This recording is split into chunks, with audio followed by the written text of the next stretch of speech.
ఇవాళ త్వరగా వెళ్ళి అక్కకి నా చేత్తో వంట చేసి పెట్టాలి. అసలే అక్కకి నేను చేసే చేపల పులుసు అంటే చాలా ఇష్టం అని తనలో తాను అనుకుంటూ కాలేజ్ నుండి ఇంటికి నడుచుకుంటూ వెళ్తుంటుంది హరిత. అప్పుడే ఒక అబ్బాయి హరితని చూసి, ఏంటి నిన్ను రోజు చూస్తున్నానని తెలిసి కూడా చూసి చూడనట్టు వెళ్ళిపోతున్నావు? ఛీ, నువ్వు మారవా? నా వెనకాల పడొద్దు అని ఎన్నిసార్లు చెప్పినా నీకర్థం కాదా? ఏంటే ఊరుకుంటుంటే తెగరెచ్చిపోతున్నావు? చూడు అరవింద్, నువ్వు నా వెనకాల ఎంత తిరిగినా నా మనసులో నీకు చోటివ్వను అని కోపంగా చెప్పి అక్కడ్నించి త్వరగా నడుచుకుంటూ ఇంటికి వెళ్ళింది. చెల్లి అలా త్వరగా ఆయాసపడుతూ రావడం చూసిన హరిత వాళ్ళక్క చంద్రిక, ఏంటి హరి ఒళ్లంతా ఆ చెమటలు? చూస్తుంటే ఏదో టెన్షన్లో ఉన్నట్టున్నావు. ఏమైంది? ఏం లేదక్కా, నాకు టెన్షన్ దేనికి? కాలేజ్ నుంచి ఎండలో నడుచుకుంటూ వచ్చాను కదా, అందుకే ఈ చెమటలు. సరేగాని ఇవాళ్ళైతే ఇంకా వంట చేయలేదు కదా? లేదు చెల్లి, నువ్వొచ్చాక నిన్నడిగి చేద్దామని చేయలేదు.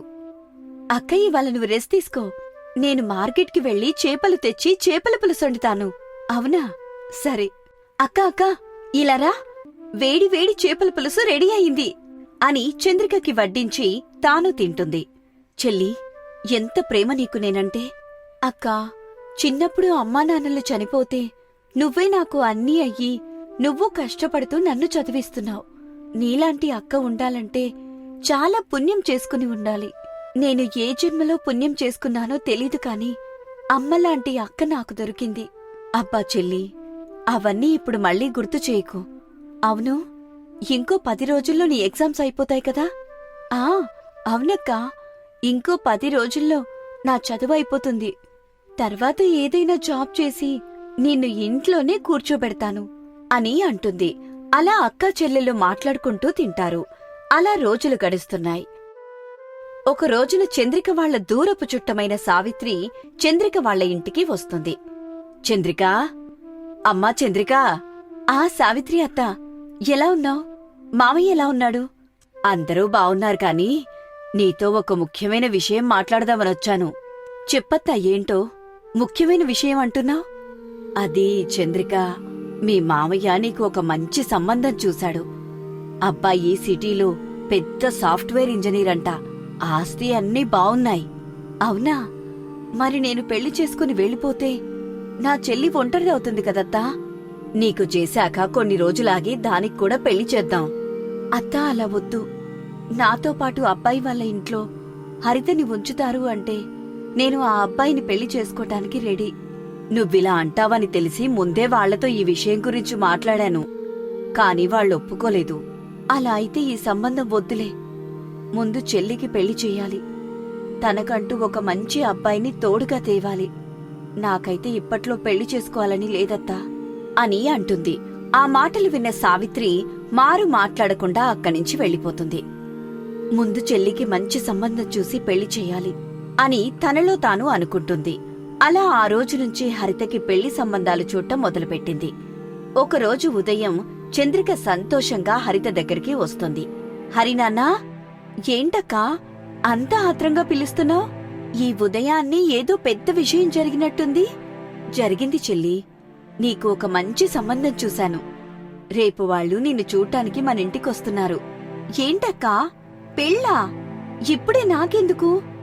నా చదివి ఇప్పుడే అయిపోయింది కదా. నేను ముందు ఉద్యోగం చెయ్యాలి, నిన్ను చూసుకోవాలి. అయినా ముందు నువ్వు పెళ్లి చేసుకున్న తర్వాత నేను చేసుకుంటాను. నా బంగారు తల్లి, నువ్వు నా గురించి దిగులు పడకు. నీ చదువు పూర్తయింది. ఈ సంబంధం చాలా మంచిది. అబ్బాయి బాగా చదువుకున్నాడు, పెద్ద ఉద్యోగం చేస్తున్నాడు. అక్కా, నువ్వు ఏం భయపడకు. వాళ్ళు వచ్చిన తర్వాత నువ్వు ఓసారి అబ్బాయితో మాట్లాడి చూడు. నీకు ఇష్టం లేదంటే నేనే వాళ్లని పంపించేస్తాను. సరేనా? సరే అక్కా.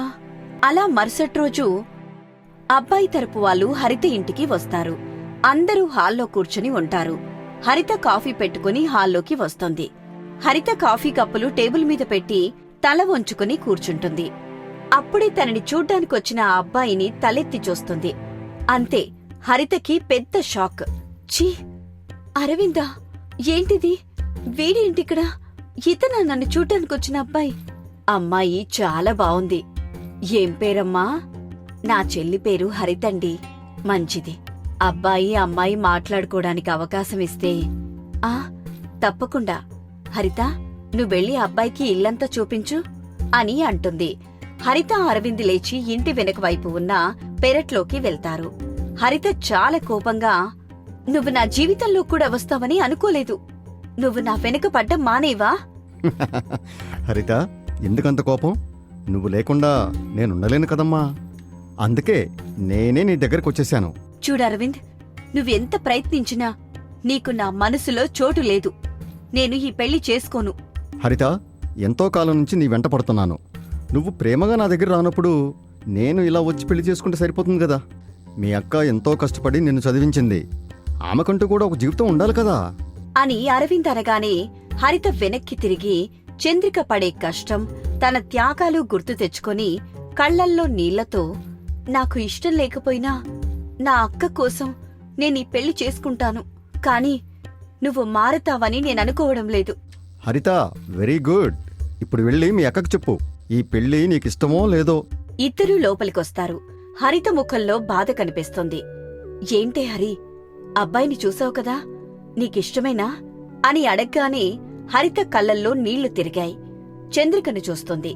చంద్రిక కష్టం తలుచుకొని, అవునక్కా, నాకిష్టమే అని హరిత అనగానే చంద్రిక చాలా సంతోషిస్తుంది. అదే రోజు హరిత అరవిందుల పెళ్లి నిశ్చయమవుతుంది. చంద్రికకి తన చెల్లి కళ్ళల్లో ఉన్న బాధ కనిపించదు. ఇష్టం లేని పెళ్లిని చంద్రిక కోసం హరిత ఒప్పుకుంటుంది. కొద్ది రోజుల్లోనే హరిత అరవిందుల పెళ్లి జరుగుతుంది. పెళ్లయ్యాక హరిత అత్తగారింటికి వెళ్తుంది. ఒకరోజు ఉదయం హరిత చంద్రిక తన కోసం చేసిన త్యాగాలను, కష్టాలను గుర్తు తెచ్చుకుని ఒక ఫోటో చూస్తూ ఏడుస్తూ ఉంటుంది. అక్కా, నన్ను క్షమించు. నా మనసుకి ఇష్టం లేని పెళ్లి చేసుకున్నాను. నీ కష్టం చూడలేక నా మనసులోని మాట చెప్పలేకపోయాను అని ఏడుస్తూ ఉంటుంది. అప్పుడే ఆ గదిలోకి అరవింద్ వస్తాడు. హరితని చూసి ఆగిపోతాడు. తను ఎప్పుడూ తన వెనక పట్టం, ప్రేమ పేరుతో ఇబ్బంది పెట్టడమే కాని హరితని ఇలా ఎప్పుడూ చూడ్లేదు. కళ్ళు ఎర్రబడి బాధపడుతూ తన అక్కను తలుచుకొని ఏడవడం చూసి అరవింద్ మనసులో ఏదో తెలియని మార్పు మొదలవుతుంది. హరిత, అరవింద్, నీకు మీ అక్కంటే అంతిష్టమా?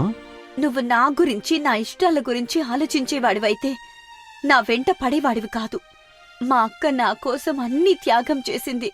అమ్మా నాన్న లేని లోటు లేకుండా చూసుకుంది. ఆ ప్రేమ ముందు నా జీవితం ఒక లెక్క కాదు. అందుకే నాకు నువ్వు ఇష్టం లేకపోయినా నీతో పెళ్లికి ఒప్పుకున్నాను. ఎంత ప్రేమ! తన ఇష్టాన్ని పక్కన పెట్టి తన అక్క కోసం నాలాంటివాణ్ణి భరిస్తుంది అని అనుకుంటాడు. అలా కొన్ని రోజులు గడుస్తాయి. అరవింద్ హరితతో ప్రేమగా మాట్లాడటం మొదలుపెడతాడు.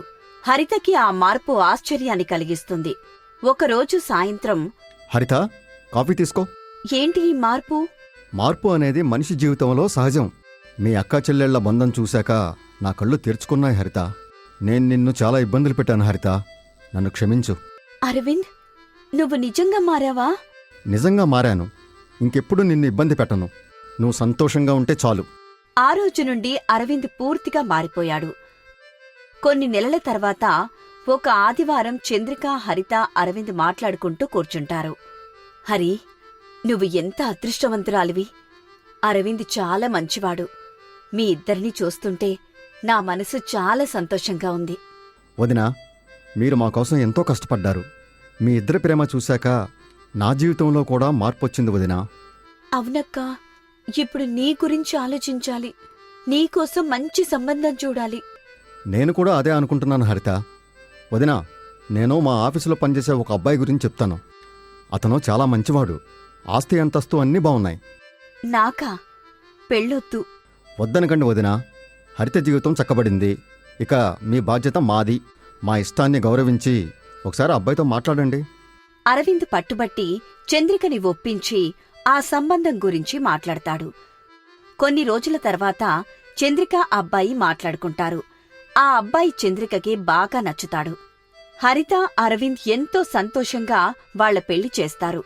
అలా ఇద్దరు అక్కా చెల్లెళ్ళు ఎంతో సంతోషంగా ఒకే ఊరిలో ఒకరికొకరు తోడుగా జీవితాన్ని గడుపుతారు.